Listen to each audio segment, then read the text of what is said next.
ओम शांति। आज हम यज्ञ माता जगदम्बा सरस्वती के बारे में, उनके लौकिक जीवन के बारे में सुनेंगे। जब राधे पहली बार सत्संग में आई तो बाबा ने उन्हें जब देखा, उसी पल बाबा को लगा ये मेरी वारिस बेटी है। और राधे को भी उसी क्षण महसूस हुआ कि ये मेरा बहुत काल से बिछुड़ा हुआ बाप है। और बाद में फिर बाबा जैसे लौकिक रीति से हालचाल पूछते थे, वैसे ही राधे से पूछा, बेटी तुम क्या करती हो, कैसी हो, आदि आदि। उस समय राधे की आयु करीब 17 वर्ष की थी। घर में राधे की शादी की बात चल रही थी। एक दिन बाबा ने राधे से पूछा, राधे तुमको पीताम्बरधारी से शादी करनी है या सूट बूट वाले से? इस ज्ञान से स्वयं का कल्याण और विश्व का कल्याण करना है या शादी करके घर संभालना है? सोच विचार करके मुझे बताना। बाबा ने राधे को 24 घंटे का समय दिया था जवाब देने के लिए, लेकिन राधे ने एक पल में ही भविष्य जीवन का फैसला ले लिया और उसी पल बाबा को उत्तर दिया, बाबा मैं गिरधर गोपाल की वही राधे हूँ। मैं इस ज्ञान मार्ग में चलकर विश्व का कल्याण करूँगी। उसी दिन से लेकर बाबा राधे के ऊपर ज्ञान की वर्षा बरसाने लगे और ज्ञान का कलश भी रख दिया। राधे सत्संग में ओम की ध्वनि बहुत अच्छी करती थी। आने वाले सब ओम की ध्वनि से बहुत आकर्षित होते थे। इसके कारण सब उनको ओम राधे कहने लगे। बाबा भी ओम राधे कहने लगे। इस तरह राधे का नाम ओम राधे हो गया। ओम राधे बहुत सुंदर गाती थी। जब उसने ओम मंडली में आकर क्या देखा और क्या पाया, ये गीत लिखकर गाया तो बाबा बहुत प्रभावित हुए।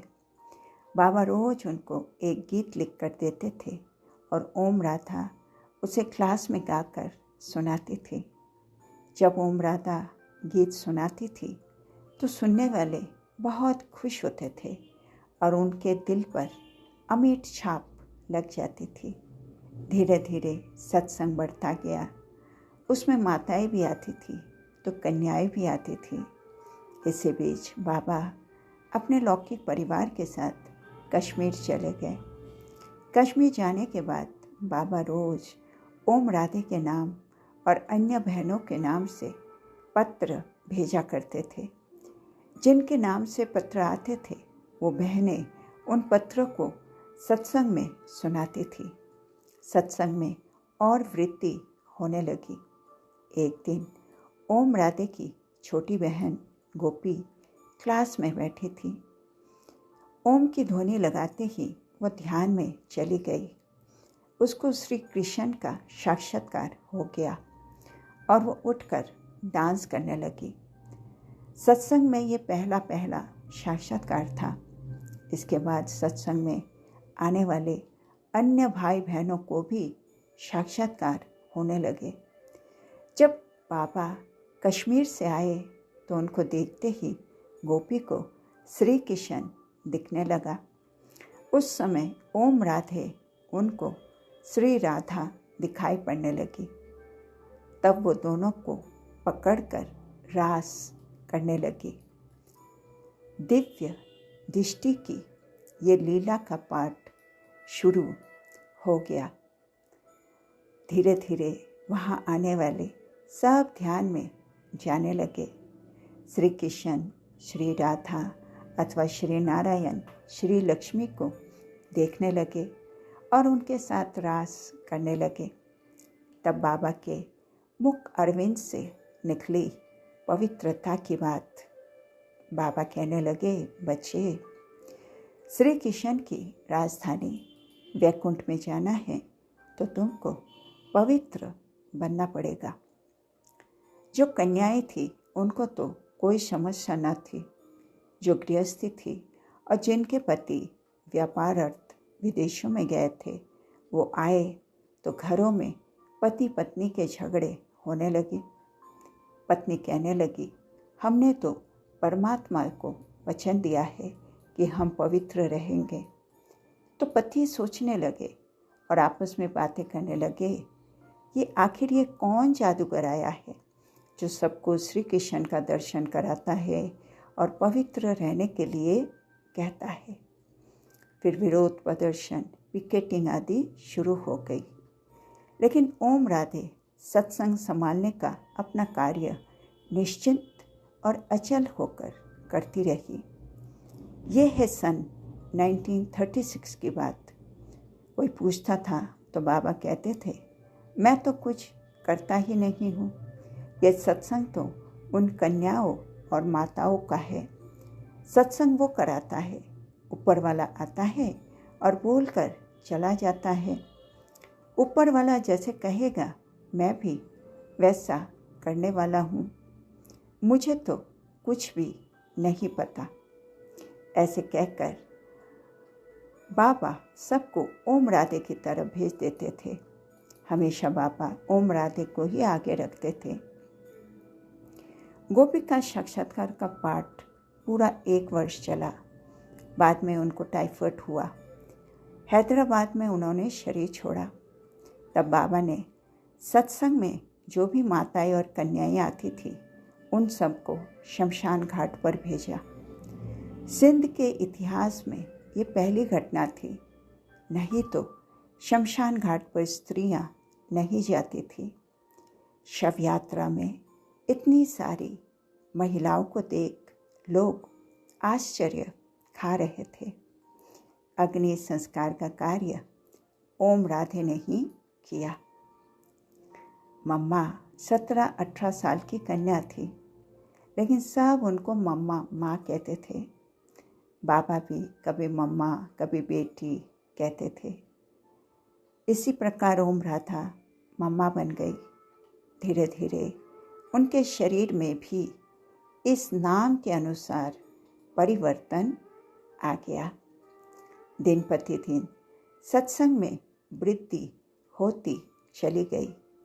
तो बाबा ने ओम राधे को इस सत्संग के लिए अवैतनिक संचालिका नियुक्त किया और उनके साथ 8 अन्य ज्ञाननिष्ठ माताओं और कन्याओं की एक कार्यकारिणी समिति बनाकर अपनी समस्त धन और संपत्ति माताओं की समिति को अर्पण कर दिया।